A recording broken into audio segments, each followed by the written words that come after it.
The fans roared their approval, the players clearly enjoyed it, and the football world had another magical Manchester City moment to behold.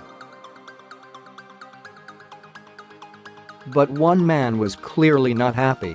When Ederson raced out of his goal, chested the ball, won a tackle, and then proceeded to swap passes with both Ilkay Gundogan and Fernandinho in midfield, it lit up a rather predictable 3-0 win over Wolves. The 25-year-old Brazilian is already a City legend, and it is moments like that which have helped to cement him as a favourite with the crowd, whose chant declares he is brilliant.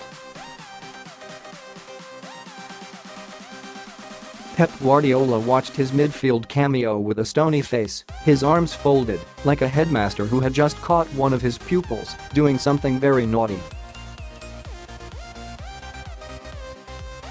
In the immediate aftermath of the game, Guardiola let his feelings on Ederson's foray known. When asked about it by the BBC's Conor McNamara, he replied no. No, no, no, no. No. By the time he had reached the press conference, he had compassed himself and remembered his own mantra of defending players in front of the media, even if they get a rocket in private. "We love Ederson the way he is, and it's not a problem," was his official verdict. It is not that Guardiola is a killjoy, or even that such maverick behaviour ruins his perfectly planned and meticulously executed tactical plan. It is simply that it was so unnecessary and slightly disrespectful to Wolves. In a week when City were ludicrously accused of poor professional etiquette for scoring 9 goals against Burton Albion, this was more of a Mickey take than simply doing their jobs and scoring as many goals as possible. You suspect that it was not the only time Guardiola has reacted badly to one of his players indulging themselves this week.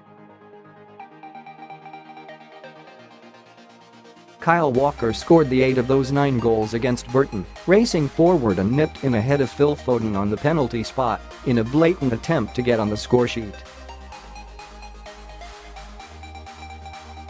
His joy was short-lived as he was hauled off by Guardiola shortly afterwards. Scoring the goal was not important, it seemed. Going in search of personal glory in a game that is all about the team is sure to offend this manager's sensibilities, even when that team is already 7 goals to the good. You can hardly blame Ederson for wanting to be involved. His boredom must be excruciating at times, as his 10 teammates play keep ball in the opposition half and he is left to keep warm. Indeed, that factor may have led to 2 opposition penalties this season, with the keeper haring off his line and making rash challenges against Southampton and Manchester United. He may be advised to keep his dreams of midfield stardom to himself in future